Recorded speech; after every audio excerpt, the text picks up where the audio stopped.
जगह सबकी है। बेहतर ये हो कि जो मोहब्बत में यकीन करने वाले हैं उनका नंबर ज्यादा हो और जो नफरत फैलाने वाले हैं उनका नंबर कम हो। हिंदुस्तान में जिस तरह की नफरतें हो गई हैं वो मैंने अपनी जिंदगी में तो पहली बार इतनी देखी। चाहे वो जर्नलिस्ट हो, सीनियर जर्नलिस्ट हो और एक्टिविस्ट हो, इंटेलेक्चुअल्स हो, प्रोफेसर्स हो, उनके बोलने की आज़ादी पे हमला है। और जिस तरह पहले खुल के बहुत कुछ कहा जाता था वो अब नहीं हो रहा। 2005 में जब हम लोग काम कर रहे थे, टंगधार गए थे, तो 4 बजे के बाद मैं कुपवाड़ा से वापस नहीं आ सकती थी जो उस वक्त माहौल था। अभी 12 बजे भी रात में हम आ जाते हैं, ट्रैवल करके हम 12-1 बजे भी आते हैं और कुछ ऐसा नहीं लगता या कोई ये नहीं कहता कि इस टाइम मत जाइए। पहले ये पॉसिबल नहीं था। शबनम हाशमी एक renowned social activist, human rights defender इस वक्त कश्मीर में है। मेरे घर आके तो देखो, इनका एक इनिशिएटिव है और ये इनिशिएटिव इन्होंने क्यों लिया है, किस चीज़ को देख के, और इस वक्त मुल्क की हालात को ये कैसे देखते हैं, कश्मीर में इनका एक्सपीरियंस कैसा है, पॉलिटिकल सतह पर ओवरऑल सिचुएशन को ये कैसे रीड करती है, कैसे एसेस करती है। Thank you ma'am for your valuable time. First of all हम ये जानना चाहेंगे जो आपका इनिशिएटिव है, ब्रीफली ये बताएं इस इनिशिएटिव को शुरू करने की क्या ज़रूरत पड़ी और कब से शुरू किया आपने? देखिए, हमने इसको 15 अगस्त को लॉन्च किया था 27 स्टेट्स में। इस इनिशिएटिव में हम परिवारों को, ख़ानदानों को एक दूसरे से मिलवा रहे हैं। हम ये कह रहे हैं कि आप एक ऐसे ख़ानदान को विज़िट कीजिए जो आपके रिलीजन का ना हो, जो आपकी कास्ट का ना हो, जो आपके सेक्सुअल ओरिएंटेशन का ना हो या आपके रीजन का ना हो। मकसद ये है कि एक दूसरे को जाने, एक दूसरे के करीब आएँ और जिस तरह की फेक खबरें फैलाई जाती हैं एक दूसरी कम्युनिटी के बारे में, उससे ऊपर उठ के खुद जानने की कोशिश करें ताकि अलग अलग कम्युनिटीज़ में प्यार मोहब्बत बढ़ सके, एक दूसरे की अंडरस्टैंडिंग बढ़ सके। तो वो बाकी पूरे हिंदुस्तान में तो हमने दिन में किया था।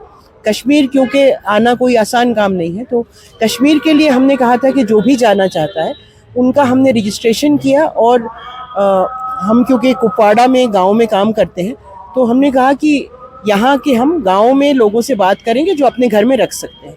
तो 25 लोग आए हैं, अलग अलग कर्नाटका के हैं, गुजरात से हैं, हरियाणा से हैं, महाराष्ट्र से हैं, केरल से हैं, काफ़ी स्टेट्स के लोग हैं और काफ़ी सीनियर लेवल के प्रोफेशनल्स हैं, टीचर्स हैं, मैनेजमेंट प्रोफेशनल्स हैं, डॉक्टर्स हैं।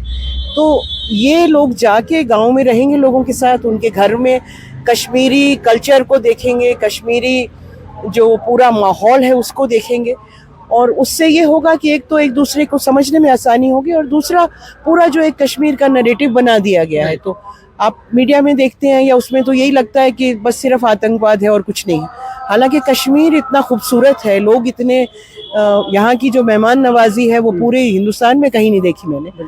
तो मेन मकसद हमारा ये है कि पीपल टू पीपल कांटेक्ट बढ़े और ये बिल्कुल प्यार मोहब्बत भाईचारा बहनचारा बढ़ाने के लिए एक कैंपेन है। शबनम जी, इस वक्त जो हिंदुस्तान है, अभी के हिंदुस्तान को आप कैसे देखती है? देखिए, हिंदुस्तान में जिस तरह की नफरतें हो गई हैं वो मैंने अपनी ज़िंदगी में तो पहली बार इतनी देखी है। क्योंकि 1947 में रहा होगा, बहुत कुछ हुआ होगा हमारे, हम उसके बाद की पैदाइश है, लेकिन पिछले इतने दशकों में बहुत कुछ प्रॉब्लम्स होते थे लेकिन इतनी दूरियां नहीं थी, इतनी नफरत नहीं थी जो एक आम इंसान के दिमाग में बैठ गई। और वही हिंदुस्तान देख के परेशान होके ही हमने ये कैंपेन सोचा था। क्योंकि हम जब पब्लिक स्पेसेस में मिलते हैं तो पब्लिक स्पेसेस में तो हम अच्छी अच्छी बातें करके घर चले जाते हैं, लेकिन जो एक दूसरे के बारे में जो प्री कंसीव्ड नोशंस हैं, जो प्रेजुडिसेस हैं, वो जब आप किसी के घर जाते हैं तभी टूटते हैं। जैसे जो हमने 15 अगस्त को किया तो उसके बाद कई हिंदू फैमिलीज जो मुस्लिम फैमिलीज के घर गई थी, उन्होंने कहा कि हमें तो किसी भी घर में, मतलब आपस में भी उन्होंने बात की, उनका कहीं भी नहीं दिखाई दिया कि कहीं 4 बीवी और 25 बच्चे हों, जो एक आम नैरेटिव बना दिया गया है ना, ऑर्डिनरी। ये जो मल्टी मैरिजेस जो हैं वो उनका जो भी परसेंटेज है वो सारे कम्युनिटीज़ में है, कहीं कम है कहीं ज़्यादा है। मुस्लिम में सबसे कम है एक्चुअली, अगर आप डेटा को देखें तो। तो ये पूरे एक नरेटिव तरह तरह के बना दिए जाते हैं, आप एंटी नेशनल हैं, आप ये। तो हमारा मकसद सिर्फ इतना है, हम इसको, ये कोई राजनीतिक कैंपेन नहीं है, कोई पॉलिटिकल कैंपेन नहीं है, लेकिन ये लोगों के दिलों को जोड़ने का कैंपेन है कि हम लोगों को एक दूसरे के करीब ला सके, उनका दिलों को मिला सके। शबनम जी, जो आपने कहा कि नफरत फैलाई जा रही है, कम्युनिटी टू कम्युनिटी आपस में लड़ाई करवाई जा रही है, जो नैरेटिव एक क्रिएट किया जा रहा है या हो चुका है कुछ सालों से, व्हाट डू यू थिंक कि इसका मेन मोटिव क्या हो सकता है उन एलिमेंट्स के जो ये चीज़ें सब फैला रहे हैं? देखिए, हर समाज में हमेशा दो तरह की धाराएं होती हैं। एक वो होती है जो लोगों को प्यार मोहब्बत करके इकट्ठा लाना चाहती है, और एक वो होती है जो लड़ाती है। मतलब कुछ लोग खुराफाती लोग या फिर ऑर्गेनाइजेशंस या पार्टीज वो होती हैं जो करती हैं। तो ऐसा माहौल एक बना हुआ है, मुल्क में बन रहा है, ज़्यादा बढ़ गया है। और मुझे लगता है कि मैं 1975 में मैंने कॉलेज ज्वाइन किया था, 76 में सॉरी, और ये इमरजेंसी का दौर था। और इमरजेंसी के दौर में जो हालात थे उसमें इंदिरा गांधी ने बहुत काम किया था इस देश के लिए, कोई कम नहीं किया था, बहुत काम किया था। उसके बावजूद हिंदुस्तान की जो आम जनता थी उसको तानाशाही मंजूर नहीं थी, और भले लोग कुछ ना बोले, लेकिन उसके बाद उन्होंने अपना एक फैसला लिया। उस वक्त इतनी नफरतें नहीं थी। मुझे लगता है कि लोगों का करीब आना ज़्यादा आसान था। अब नफरतें ज़्यादा हो गई हैं, तो हमें लगता है कि लोगों को करीब लाने की बहुत ज़रूरत है। हम जो राइटिस्ट्स लेफ्टिस्ट्स की जो बात इस वक्त मुल्क में चल रही है, डू यू थिंक इसका कोई इम्पैक्ट हमारी सोसाइटी पे पड़ता है, या ज़रूरत नहीं है ये चीज़ें, ये एक ऐसा नैरेटिव क्रिएट करने का, नोशन करने का कि ये लेफ्टिस्ट है, ये राइटिस्ट है? देखिए, एक डेमोक्रेसी में हर तरह की फोर्सेस होती हैं, हर तरह की पॉलिटिकल फोर्सेस होती हैं। जो लोग डायरेक्टली पॉलिटिक्स में नहीं भी हैं, किसी पॉलिटिकल पार्टी के साथ नहीं भी हैं, उनकी भी अपनी सोच होती है। तो जब तक डेमोक्रेसी है तब तक लेफ्टिस्ट और सेंट्रिस्ट और राइटिस्ट तो रहेंगे। और मेरा मानना ये है कि सबकी जगह है सोसाइटी में, लेकिन किसी भी चीज़ का हल जो है वो वायलेंस नहीं है। किसी भी चीज़ का, किसी भी मुद्दे का हल जो है वो हिंसा नहीं है।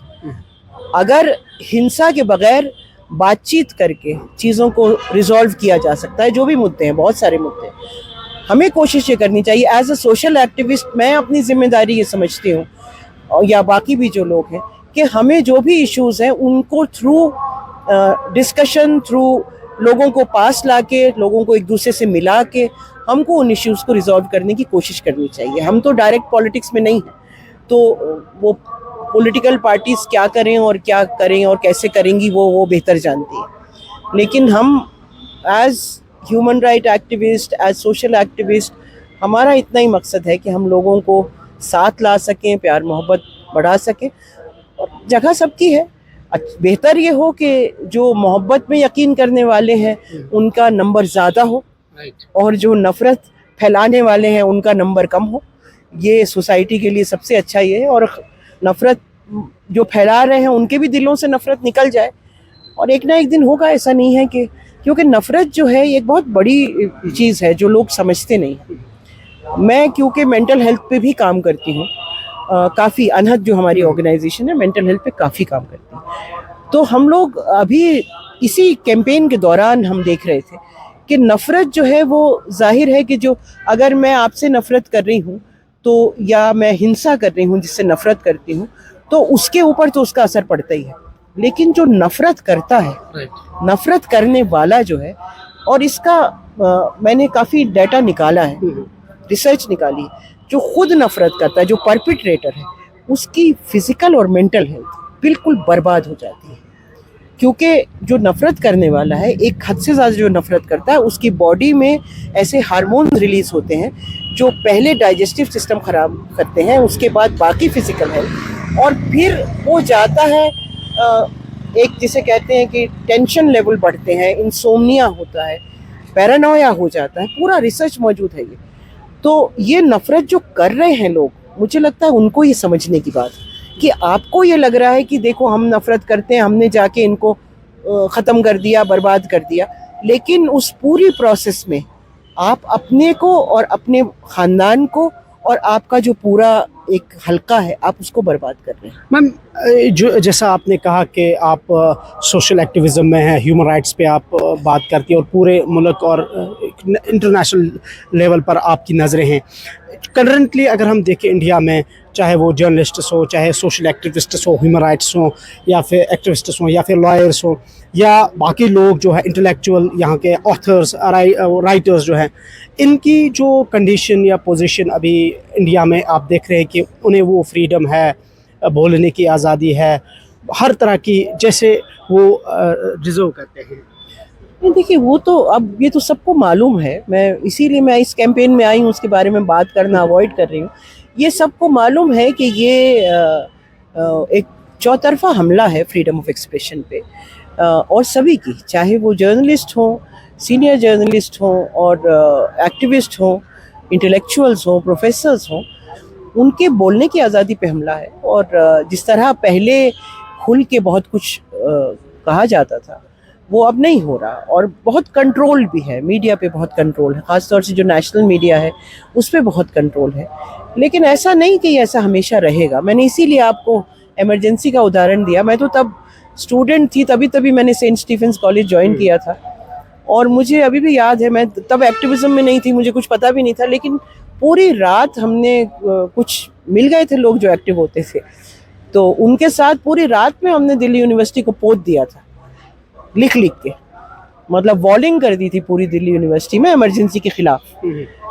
उस वक्त भी लोगों के ऊपर हमला था। मेरे खुद भाई को अरेस्ट किया गया था इमरजेंसी के दौरान, वो रहे 1-1.5 महीना जेल में, लेकिन आवाज़ें उठाई थी। तो ऐसा नहीं कि हमेशा रहेगा। नफ़रत जो है वो कभी भी बहुत लंबे अरसे तक नहीं पनप सकती।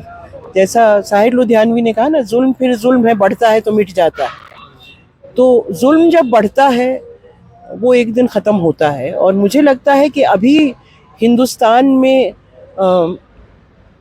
उम्मीद जागी है कि शायद मोहब्बत की जो बातचीत है वो आगे तक जाएगी और वो कामयाब होगी जीतने में। लास्ट पे ये बताएं कि इस वक्त आप कश्मीर में हैं, काफ़ी सारी चीज़ें बदल चुकी है कश्मीर में, specially after the abrogation of 370। आप काफ़ी टाइम से कश्मीर आती हैं, do you see any change Kashmir, in Kashmir valley particular, चाहे सिक्योरिटी पॉइंट ऑफ व्यू से देखें या बाकी चीज़ों से, आप कश्मीर को कैसे आप अभी देखें? देखिए, मैं बहुत ज़्यादा तब से आई नहीं हूँ, लेकिन जो एक मैं, और ख़ास तौर से मैं श्रीनगर में, तो मैं जाती हूँ गाँव में। एक चीज़ जो अलग लगी मुझे वो ये कि लोगों ने बोलना ख़त्म कर दिया है, पब्लिक में बात नहीं करते, थोड़ा डर का माहौल है, वो तो एक फ़र्क आया है। लेकिन एक जो दूसरा फ़र्क आया है वो जो मैं कहूँगी कि अप्रिशिएट करने वाला है, वो मुझे नहीं पता 370 की वजह से आया, किस वजह से आया। 2005 में जब हम लोग काम कर रहे थे, टंगधार गए थे, तो 4 बजे के बाद मैं कुपवाड़ा से वापस नहीं आ सकती थी, जो उस वक्त माहौल था। अभी 12 बजे भी रात में हम आ जाते हैं, ट्रैवल करके हम 12-1 बजे भी आते हैं, और कुछ ऐसा नहीं लगता, या कोई ये नहीं कहता कि इस टाइम मत जाइए। पहले ये पॉसिबल नहीं था। उसकी क्या वजह है वो बेहतर आप लोग यहाँ रहते हैं, आप जानते हैं, मैं उस पर कमेंट नहीं कर सकती, लेकिन वो एक फ़र्क है। अभी जो मैं जिस तरह का काम हम कर रहे हैं, गांव में है, हम तो कंप्यूटर सेंटर्स चला रहे हैं और तरह के प्रोग्राम चला रहे हैं, तो उसमें तो जो पहले हालात थे, मतलब पहले भी जिस तरह का एक्सेस नहीं था।